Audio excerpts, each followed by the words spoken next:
On April 29th, as Saigon crumbles, a small contingent of U.S. State Department, CIA workers, and Marines who remained in Vietnam begin a hasty and desperate evacuation of South Vietnamese civilians and government employees who had worked with the United States.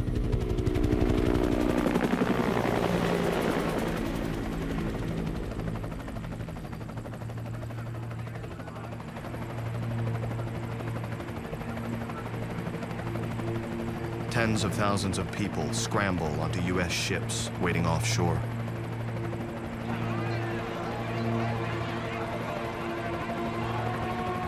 As they run out of space for people, millions of dollars of military equipment is dumped into the ocean.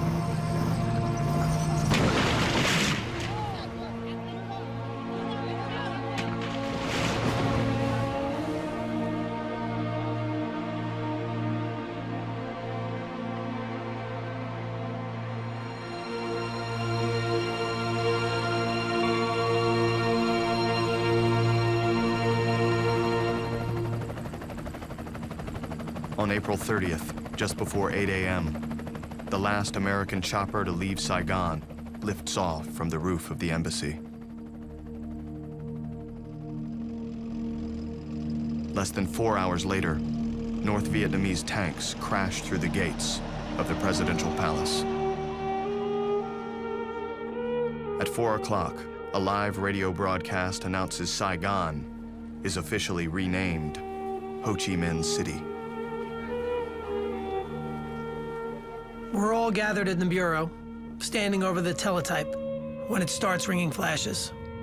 Saigon has fallen. Saigon has fallen. The presidential palace is taken. It was over. It was over.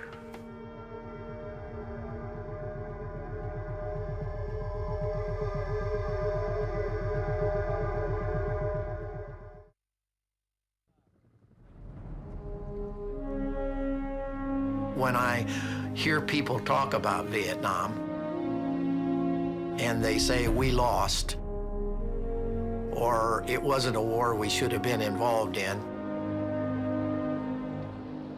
I can't necessarily argue with that, but it immediately brings to mind the people that made the ultimate sacrifices over there. The people that nobody asked them, did you want to go? The military people didn't have a vote. We didn't get a chance to say, yeah, I'd like to go to war.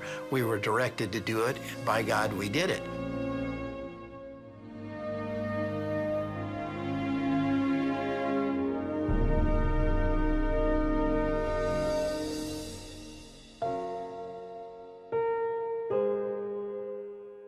I had taken my military experience and I'd really buried it. And I didn't want to bother with it, and I didn't want anybody else to bother me with it. But in my kids' eyes, it was a thing of value, and they're very proud of me. That changed my life. That changed my life in a lot of ways at that point. They were very proud of me. They were very proud of their old man.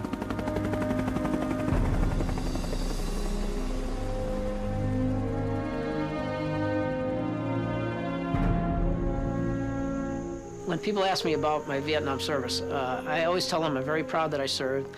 At the time I went in, I hated the idea of going. I hated the idea of being drafted, but I went because that's the way it was back then. The country wasn't on the best of terms with the Vietnam vets for a long time, but that's changed, and I'm very proud of that fact. The veterans who serve today get a great send-off. They get a great welcome home.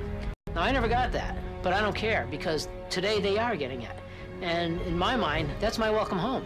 Because of what I suffered through, these people today are reaping the benefit. And I'm just so glad that the country has realized that our men and women who serve this great country are appreciated. I don't think that anybody should ever apologize or feel the need to apologize for the effort that our soldiers in Vietnam put in. The American soldier did everything and were successful at everything that they were asked to do.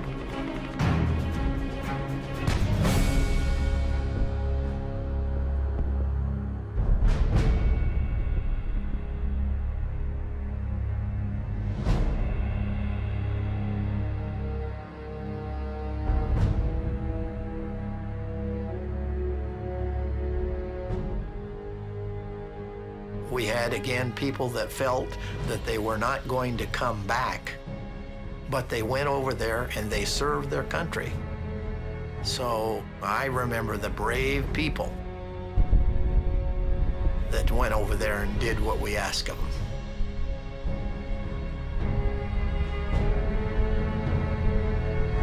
You know, they say the World War II guys were the best generation.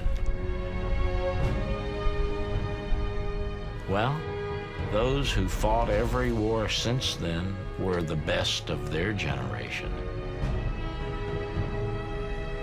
They went, they served, they sacrificed, and they fought like tigers. They were noble.